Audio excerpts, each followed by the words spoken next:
تمہارا مقام وہی ہے جہاں اللہ نے تمہیں مصروف رکھا ہے۔ کسی بزرگ نے کیا ہی فرمایا، اگر تم یہ جاننا چاہتے ہو کہ اللہ کے نزدیک تمہارا مقام کیا ہے، تو دیکھو وہ تمہیں کس کام میں مشغول رکھتا ہے۔ اگر وہ تمہیں اپنے ذکر میں مشغول رکھے تو جان لو کہ وہ تمہیں یاد رکھنا چاہتا ہے۔ اگر تمہیں قرآن میں مصروف کرے تو سمجھ لو کہ وہ تم سے ہم کلام ہونا چاہتا ہے۔ اگر تمہیں نیک اعمال میں مصروف کرے تو جان لو کہ وہ تمہیں اپنے قریب کرنا چاہتا ہے۔ اگر دنیاوی معاملات میں الجھائے تو یہ سمجھو کہ تمہیں دور کر رہا ہے۔ اگر تمہیں لوگوں کے معاملات میں مصروف رکھے تو یہ جان لو کہ وہ تمہیں بے وقت کرنا چاہتا ہے۔ اگر دعا میں مشغول کرے تو یقین کرو کہ وہ تمہیں نوازنا چاہتا ہے۔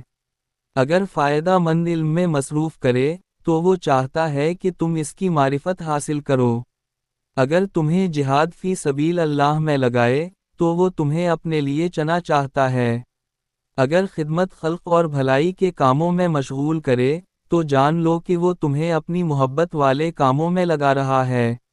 اور اگر تمہیں غیر ضروری کاموں میں مصروف کرے تو سمجھو کہ تمہیں اپنی محبت سے نکال رہا۔ اگر تمہیں دین میں تحریف یا ایسے کاموں میں مشغول رکھے جو اس کی نافرمانی کے ہوں، سو لو کہ وہ تمہیں اپنی محبت سے محروم کر رہا ہے۔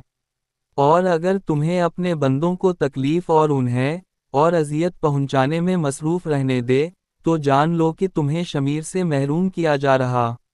لہٰذا اپنے حال پر غور کرو کہ تم کس کام میں مشغول ہو، کہ نکا تمہار الف مقام وہی ہے جہاں اللہ نے تمہیں مصروف رکھا ہے۔